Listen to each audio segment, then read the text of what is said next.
Comic Book Savant, episode 436.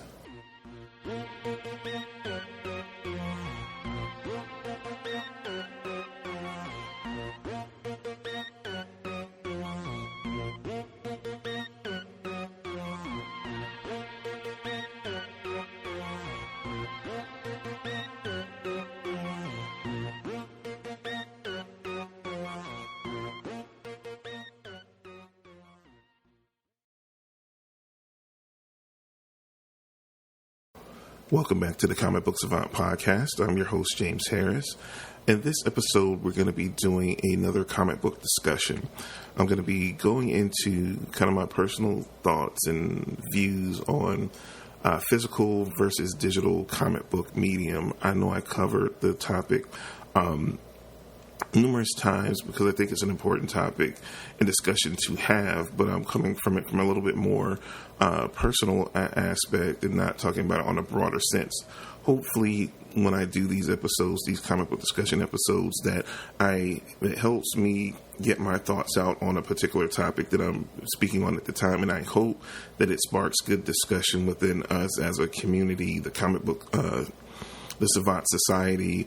And the one thing I do like about these conversations and the back and forth that starts, that we're always respectful, because in certain communities and certain places, you don't see when you kind of have these conversations that they are respectful and people respect one another's views. It's either like you're either, for or against. And it's not really about that. It's just to open up dialogue, and everyone's situation can be a little bit different, and it could be not one side or another. It could be a hybrid, and you're somewhere in the middle. And that's kind of what I want to explore and to talk about, and kind of maybe how some of my thoughts and views have changed just over time.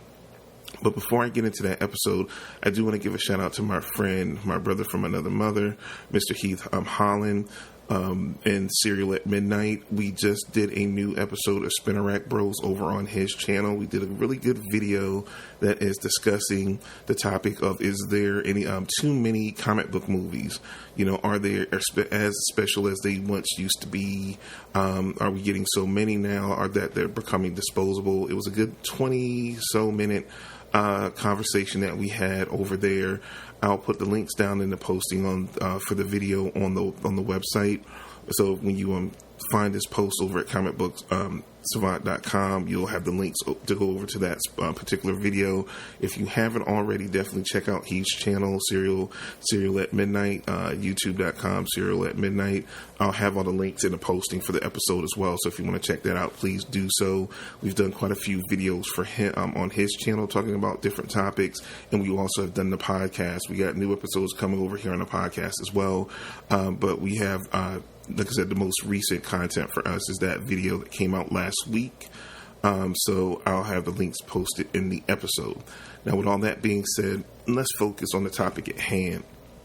And this is how organic certain things are. And I'm working on a behind the scenes episode on the YouTube channel on how my process is that I go through to come up with content or ideas for content for the podcast and the YouTube, for just everything that's related to Comic Book Savant. And it started from a simple conversation like me and my wife was having, and it kind of triggered the seed in my head. And that's like, I really didn't know I felt so deeply on the subject, and maybe this would be a good topic to discuss. It would be a good topic for a comic book discussion. You guys really respond well when I do these comic book discussion episodes, so I try to make sure that I have something meaty that I feel like would be relevant to us as a community of comic book fans from all different ages, from different perspectives, to talk about, that we can all come together, and maybe I would spark you to think about something you haven't thought about before, or from a direction you never thought about it before. So I'm always trying to make sure it's a good topic. And me and my wife have been talking about, we currently live in an apartment, and we were talking about moving back into a house situation. And I've always made this comment that, I ran out of space for physical comics, and I had a massive collection. At my heyday, I had about 4 bookshelves worth and maybe like 10 long boxes. And this was a combination of single floppy comics, trade paperbacks, hardcovers of multiple shapes and sizes, omnibuses, absolute editions, things like that. So I had a pretty massive collection, and I did a few videos where I found a couple of old pictures of kind of like how my bookshelves and stuff were, and like how I used to set my collection up, and I was very proud of it. And it was a point of pride that I could display my collection and enjoy my collection. As a kid, I worked. And I always volunteered to work like in the library. So like in elementary school, you could do little things where you could volunteer. I always worked in the library. And I did that, I think, up until high school, actually. When I finally got out of that, I didn't have the opportunity to do that nearly as much. So I loved something about a library, and not that I was necessarily a book nerd in the sense of I was good in certain subjects, but, I loved to read. But I always defaulted back to like magazines, and comics were always my go-to. I read books as well, but I did not read them as much. I always loved the broad storytelling of comic books, and I always loved reading magazines because I was always into computers and tech. They always, the most current information was coming out month to month in these periodicals. So, and I was a kid of science too, so I would read periodicals, scientific periodicals and things like that. So I always loved that. So that's why I had the bookshelf and had my collection, by hardcovers and trade paperbacks, alphabetically ordered, perfectly pristine, and all those kind of things. So in this conversation that me and my wife was having, I was talking about, in a few years looking for a home and going in that direction. And, she's always been respectful of me having like a man cave or an office or what have you. And I said, I wonder would I build my collection back up, like with physical media. And I thought about it, and I said, I always said, if or when that would come, I immediately thought I would go back to where I was with it.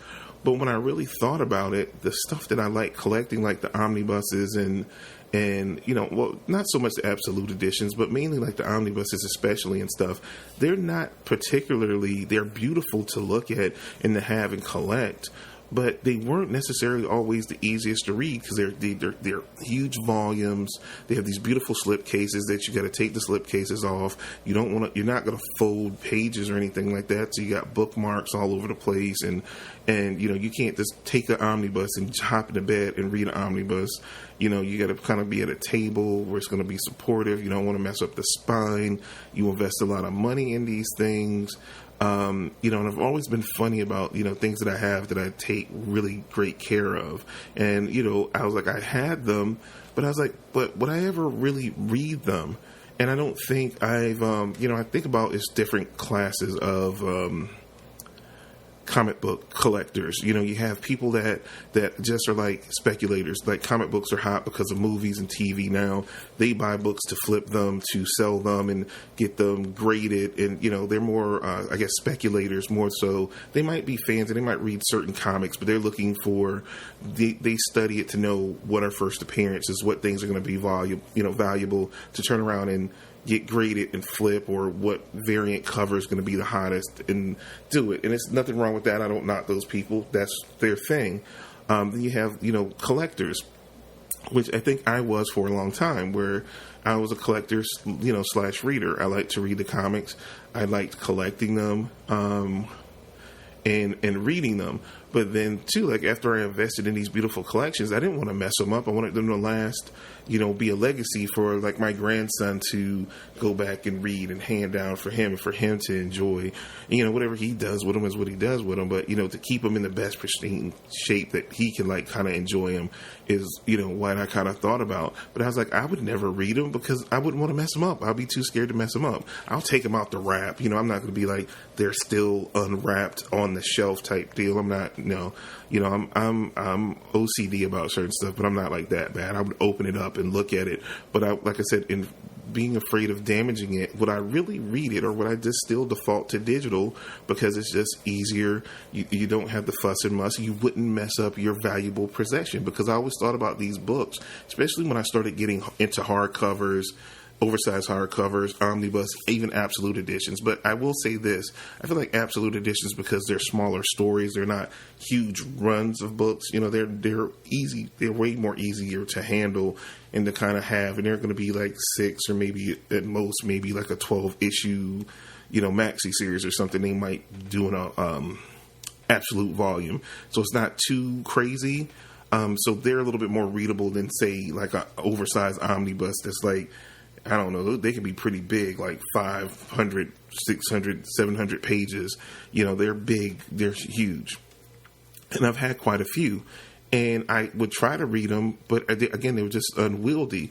So I thought about that, and I was like, wow, so if I had it to do, like we get a home in the next few years, and then I'm like, would I start buying physical comics again? And I think just because of those reasons, I don't know that I would. It really kind of turned in my head away, because I just always thought I would go back to doing what I did previously.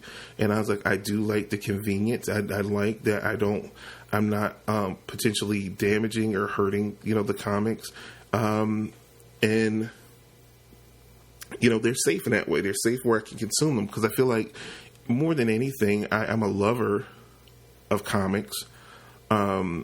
But I'm more of a reader now. I've fallen out of less of a collector and more as a reader. I like to go back and, not just read the current stuff, because, I do, and I review that stuff for you guys. But then sometimes I like going back to some of the stories that were milestones in my life that really turned me more onto comics, to go back and revisit those stories to feel like do they hold up the same in my head and my heart as they did when I was younger, And so I feel like I'm more of a reader, I guess, historian kind of vibe, where I've migrated in my journey as a comic book fan.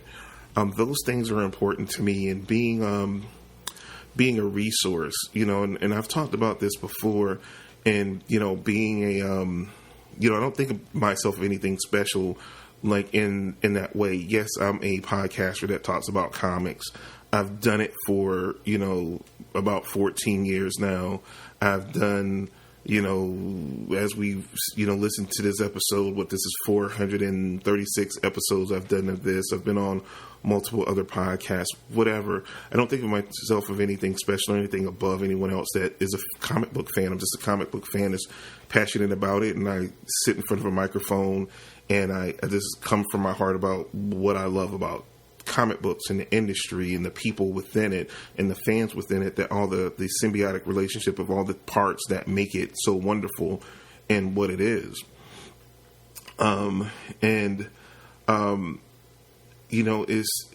It's just crazy. So, I want to be more, that resource, and to spark conversation, to spark different points of views, that everyone that is a part of it has their voice. And I try to think about all those different sides and views, and that's where these conversations come up as. It's just I wonder how many other people feel that way.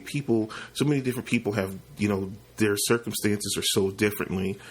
I talk about all the time, I meet more and more people through the internet, via the YouTube channel, even this podcast, that are different places that are coming back to comics from a long time, that don't have space, that don't have money. All those things, shape how you, are become a part, to stay a part of this, culture, because it's a culture that we become a part of when you look at comic books and being a comic book fan. And even if it's through movies only at first, or only through cartoons or TV, it's a culture. So you become a part of it, and you invest in it, and there's no right or wrong way of doing that. So, I'm just as big a fan as anyone else. I don't feel that I'm an authority or, anything like that. I'm just a fan that, I've been reading comics the majority of my life. So I try to give that perspective, but I don't try to, segregate from other people that might have just started, reading or collecting comic books yesterday. We're all the same. So, again, when I said, I talk to different people, everyone has different barriers. So this debate about physical or digital, I still don't think it's any wrong side. And I feel like you can be both, because it was still a time when I was collecting physical comic books especially like when the new 52 came out, I think that was what really turned me on to digital, because I was so hype about what they were doing and revamping and bringing back all these titles. I couldn't wait to get my shipment from DCBS. So if I could buy them digitally day of, when I would get the comics Friday, but I could go buy them Wednesday online and already have had them read, I would do that. I used to do that. So I would do both. And I don't think there's anything wrong with that either. This bleeds into another topic that I think that's important now. I feel like it is a segregation in, physical digital media with certain publishers. I feel like anything that's made available in print should immediately be made available in digital. Like, so, all these omnibuses and these oversized collections are being made physically. They should be made available digitally as well, because some people want to read those but can't maybe afford that same price point. And I love the fact that it's so, like, with something with Comixology, like those epic collections, those are like $30-$40 retail. Well, you can go on Comixology and like even the Kindle, on the Kindle store, and get those same collections digitally when they have sales. They have these massive sales. You can get them for $6, $7, $8 that retails for like $40. That people that are fans that can't afford that $40 price point can afford a $7, $8, digital read. Yeah, it's, people will harp on aspects of you don't really own that, and and it's digital rights, things about that. But it's only mainly with the two big companies. When you buy comics from Image, Dark Horse, IDW, like I've spoke on this before, when you buy those comic books from Comixology, they have a thing in your account where you can go in and you can back those comics up. You have digital rights to those, so you actually do own them. Marvel and DC, yes, it's a slippery slope, and like you could pay for certain, things that you might not get back, but I don't worry about that because I'm a comics reader. How many times have you rebought certain things in particular formats just because new formats came out? Our hobby is something that we double, triple dip constantly. No matter how hard we try not to, there'll be a new printing of something out that got a little bit of extra material. Like, I gotta have that. Well, I already have this, but I want that. Well, I'll sell this to get that. It's like an endless cycle. So I don't worry about it in that aspect. I get it, whatever format that is most convenient, that allows me to read and enjoy and to share it with you guys by, reviewing them and I look at that bigger picture, and that's the bigger thing for me. But if I can save whatever I can and just still have access to the comics, to me, that is the most important thing in us having conversations. That's the most meaningful thing to me in that process.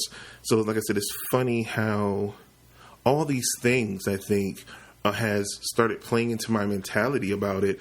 I feel like, when I do get a home, I feel like certain physical comics I would get. I don't necessarily think I would get an omnibus because I don't think I would read it, because I feel like it's too precious that I wouldn't want to mess it up.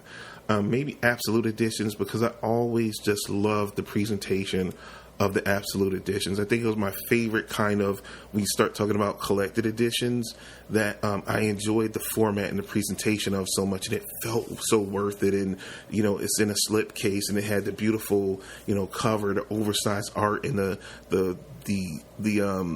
real rareness of an absolute edition, that they picked their top stories with the best art and the best writing to put in that format. So I always thoroughly enjoyed those, and I think those are the books that I miss from having my physical collection more than any of them, because I actually would sit down with them and look at the special features in the back of it, and the sketches, and just the overall presentation just were wonderful. And I love the IDW Ultimate collections that I talk about for Teenage Mutant Ninja Turtles. They do it for Teenage Mutant Ninja Turtles, Transformers, and G.I. Joe, and I've been collecting those digitally, but I've seen videos of people reviewing the physical copies. Like, those books look beautiful as well. And I would, I think I would, get those and have on the shelf, because I could pull those out and I would be, I could read those and be gentle with them. But like omnibuses and stuff like that, these companies need to, if you print them, put them out digitally. I mean, I would be so bold as to say that if you do them like you do with your Marvel comic books, Marvel with your omnibuses, like you put a little code in the back of, the comics to redeem. Do that for these trade paperbacks and these collected editions. Give people access to the digital copies of them. I would literally buy them to give away if I could just get the digital code and pop in and have it digitally, and I would just do giveaways constantly.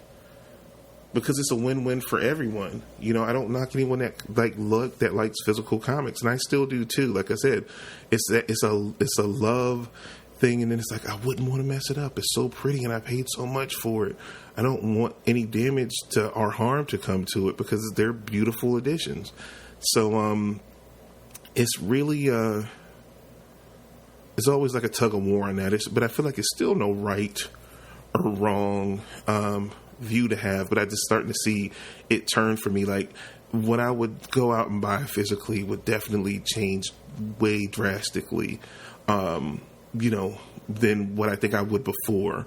So again, I think I've become more of a reader / historian / reviewer more so than a collector. But I do see the validity in those formats. I love omnibuses, and for some people can handle them and do them better than I could. I just felt like they were always unwieldy. But in the concept of them, I love collected hardbound editions. I love them just in general. The whole concept of a collected edition is great. But again, just the execution of reading it comfortably, then that's where I fall short on, where it gets kind of tricky. But it was just a thought that was on my mind. I want to know what you guys think about this. And I'm going to be doing more things talking about the different formats of comics coming up, because I felt, in all the different things I talked about, I felt like I haven't really talked about collected editions, explaining them. Not that anyone doesn't know what they are, but really kind of where they come from and the history behind them. What do you guys prefer in like collected editions? Do you like omnibuses? Have you ever bought one? What has been your experience? Have you ever had an absolute edition? Do you prefer trade paperbacks over, single comics? We've kind of talked about that a little bit, but I want to expand the conversation in that outside of just what you're reading, but what formats are you reading and why? Are they more convenient? Are they more cost efficient? I think that's a bigger conversation to start having in the community. So I hope this conversation sparks that. It was, again, something that was on my mind. I wanted to that I had some kind of personal feelings about, that I wanted to kind of put out there and kind of gauge and hear your guys' perspective on it. Because there's so many of us, and like I said, our backgrounds are varied on how long we've been in the comics, how long we're coming back into comics. Some of us are just starting our collection, and what are you finding works best for you? Because it can be a combination of collector, buyer, speculator. It's nothing wrong with any of those things, but I like to hear what motivates you. What are your thoughts? How are you building your collection? Again, it's no right or wrong answers. It's just a discussion starter. So I hope we can have a really good, productive conversation about it. And I want to continue this conversation going forward. So again, it'll be more content kind of breaking out from this topic going forward. And let's talk about it. Let's talk about it in the comments, on the post. Or you can always email me at comicbooksavant@gmail.com, or you can just go to comicbooksavant.com and go to contact us page, and it's a form you can fill out there. And if you got any comments, any suggestions, anything like that, suggestions for another topic, for another comic book discussion, or anything you want me to cover on the show, just hit me up through those venues. I'm always open to it. Brittany, I haven't forgot about your episode suggestion. That's coming up too, so don't think I forgot about you. It is coming. I'm working on it as we speak. Again, communication is so key. As us as a community, as a Savant Society. If you guys haven't already, you haven't joined the Facebook group, do so. It's facebook.com/groups/the Savant Society, all one word. Go to that page, request to join the group. As soon as I see your request, as soon as I see it, I will approve you. You can come in. we talk comics and we get to know each other, and we just have a good time there. So if you haven't done it and you listen to the podcast, or you listen to you watch the YouTube videos, any of that, feel free to come over and join the community and become a part of it. I like talking to you guys. I like to get to know each and every one of you, and you guys help me steer the direction of the show. This is not my show. This is our show. It's not my community. It's our community, because we built it together. The show, the community, the YouTube, all of it. The Patreon, if you're a supporter on the Patreon. And if you're not a supporter of the Patreon, it's nothing wrong with that. It's not a requirement. It's just if you like what I do here on the podcast or on the YouTube channel, and you want to help support it. It's different tiers. You can see it at patreon.com/comic book savant. You can contribute at multiple different tiers, and I add different bonuses in relation to that, and you get different perks and bonuses. So you get return on investment for your support. You get additional content and other special behind the scenes and special features things as well. So check that out as well. That's all I have for you guys for this episode. As always, I'm your host, James Harris. This is the Comic Book Savant podcast. Until we speak again, you guys take care and have a good week. Talk to you soon. Take care.